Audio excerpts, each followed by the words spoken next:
Yeah, you're very welcome back to the third and final part of this evening's programme, all brought to you compliments of UPMC Sports Medicine. Now, just to keep an eye out and an ear out for some special sporting programmes which are coming your way on WLR over the festive period. On January 1st, Big Jack, a Jack Charlton documentary, will air at 6pm, while January 2nd, Sam Bennett's Green Jersey Journey airs at 12pm. Phenomenal season by the Carrigan Shore rider on those famous days in the Tour de France. Brilliant stuff, brilliant story really, and great radio as well. Our own Nigel Kelly putting those two wonderful programmes together. So keep an eye out on January 1st at 6pm and January 2nd 12 noon here on WLR. And at this stage, I suppose, just to thank Nigel, Tomas, Matt, Mark Phillips and all those on the WLR sports team who contributed to this programme on the Monday evening, as well as all the other contributors, those who took calls at all hours of the day when they were at various things and could have been at, I suppose, better things than to be chatting to ourselves. But really, really much appreciated. And thanks to you, the listeners, as well. I know we had a long spell, I suppose, on the sidelines where we didn't think sport would get the go-ahead, but when I think it came back, it really just goes to show what an important role and how an important role it plays, particularly in my life anyway, and I'm sure many of the listeners hear the same as well. So stay safe, mind yourself, and a happy Christmas to one and all, and hopefully looking forward to 2021. And on that, some racing stories and success stories from the weekend on the point-to-point scene. Big well done to Tallow jockey James Hannon, who continued his good form, run of form even, partnering Dancing Danny, to victory on Saturday afternoon at the Moog South fixture up there in County Limerick. Well done on that score, James. And on the horse racing scene yesterday, West Waterford jockeys excelled on both sides of the Irish Sea. At Fakenham, Niall Houlihan steered 9-2 shot Gorm's Cave to a wide margin victory over Hurdles. Dacia riders then took the Drumahan point-to-point fixture by storm, winning 3 of the 7 races down for decision. Fedden's Carrigan Shore owner-trainer John O'Callaghan combined with Ballyduff Upper rider Tom Feeney to take the opening contest with the higher road, while Tallow jockeys James Hannon and Mikey Tobin were also victorious on light duties and blue motion respectively. Well done, folks, and thanks indeed to Mark Phillips keeping us bang up to speed as always, and certainly going to be a busy scene on the racing front as well. Leopardstown, of course, resuming on Stephen's Day, and so many actions and meetings to look forward to, and hopefully we'll have a few more local winners to report on over the festive season.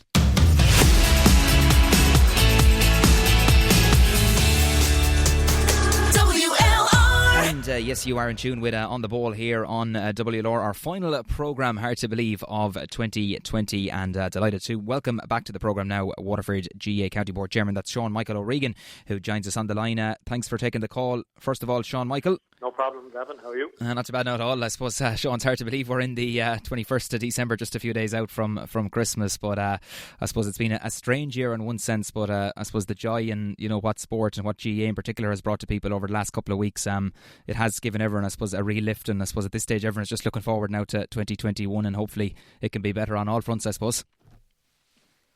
True, Gavin. Yeah, I mean, we go back a few months, we were looking like we were going to play no games whatsoever, no club games or no inter-county matches. And as it turned out, we got to play our club games back there in August, September time frame, June, July, August, and great games, great competitions. Unfortunately, obviously, we got caught with regards to, for no fault of anybody, our senior football county final still to be played.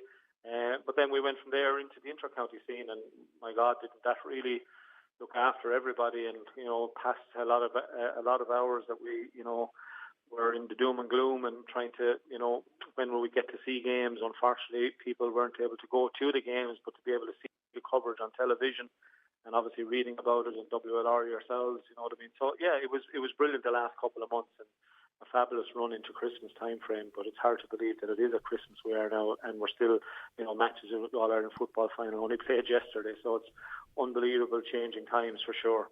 Absolutely, yeah. And of course, more changing times, I suppose, was last Thursday night, John. Of course, you held the Waterford GA convention online via Microsoft Teams, which I suppose club officials and yourselves in the county board have become accustomed to. But you might just maybe give a brief outline of how things went. Obviously, it's the new normal now, I suppose, for conventions and AGMs, etc.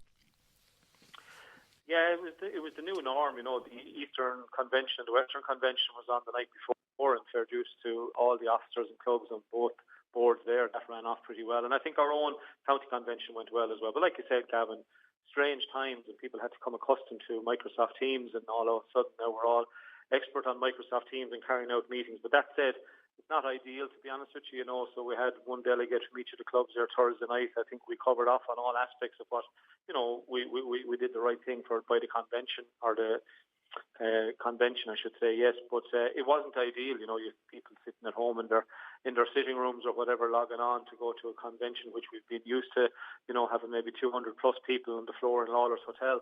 And that's meeting people and talking to people. But look, we went through what we had to go through.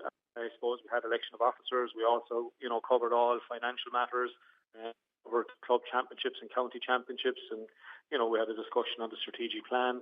Overall, I think it was a successful one. But, it's the new norm, like you said there. But I think, to be honest with you, most of us, myself included, would be like to see us getting back into the face-to-face type of discussions and meetings and forums like that in the new year. And hopefully that will come, and hopefully it'll come sooner rather than later for us all. Yeah, please God, indeed. Now, Sean, I suppose we know it was a testing year financially for the board. I know you mentioned that in your few words the other night. Obviously, with the gate receipts down and that obviously without crowds. But I suppose a lot of boards, all over the country, on the same board, I suppose, on the same boat, even in that front.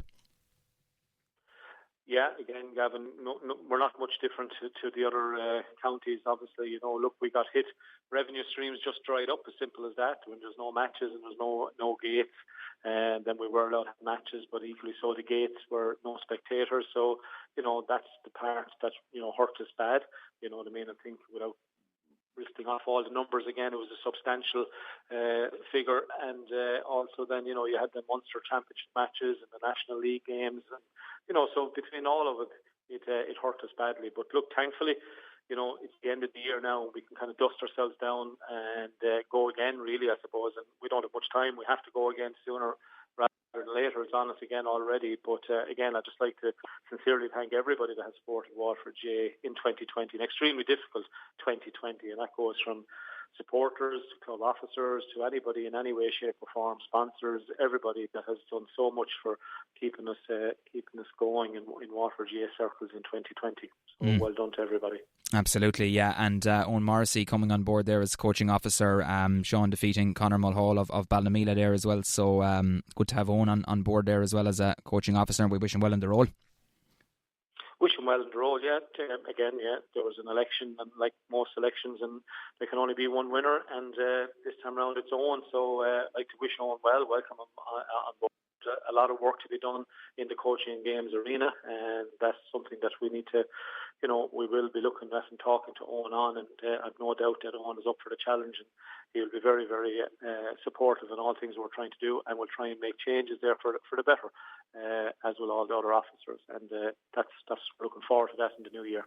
Absolutely, bring it on indeed. Hopefully better on all fronts, as we say. And I suppose to do a wrap on it, Sean, I know the GAA released their master fixture plan there for 2021. County set to take place first, and then the club in the latter part of the year. From your point of view as a board, is that something you welcome?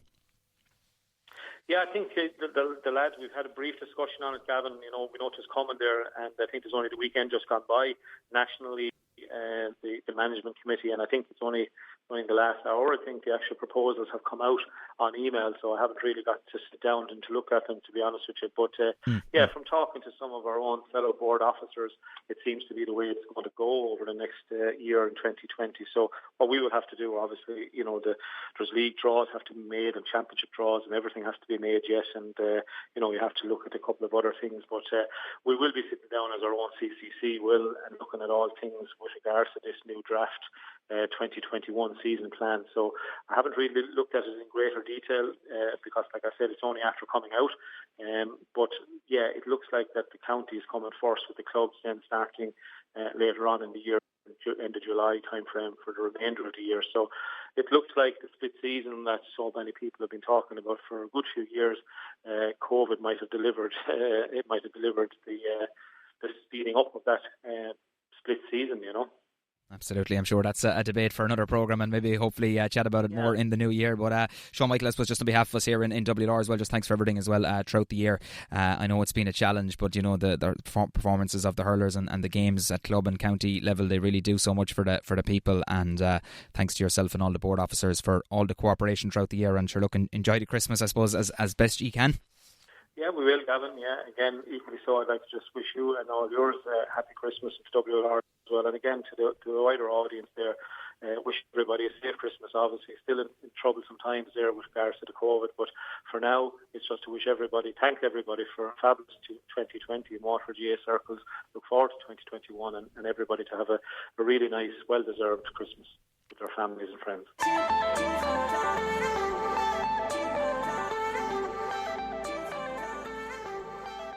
Yeah, that's where we conclude this evening's programme and our final show of 2020. Many thanks to everyone for their support and help right throughout the season. Here's looking forward to another busy one on the sporting front in 2021. John O'Shea is standing by with the WLR Late Show up until 10 o'clock, so do keep it here on Ireland's local station of the year.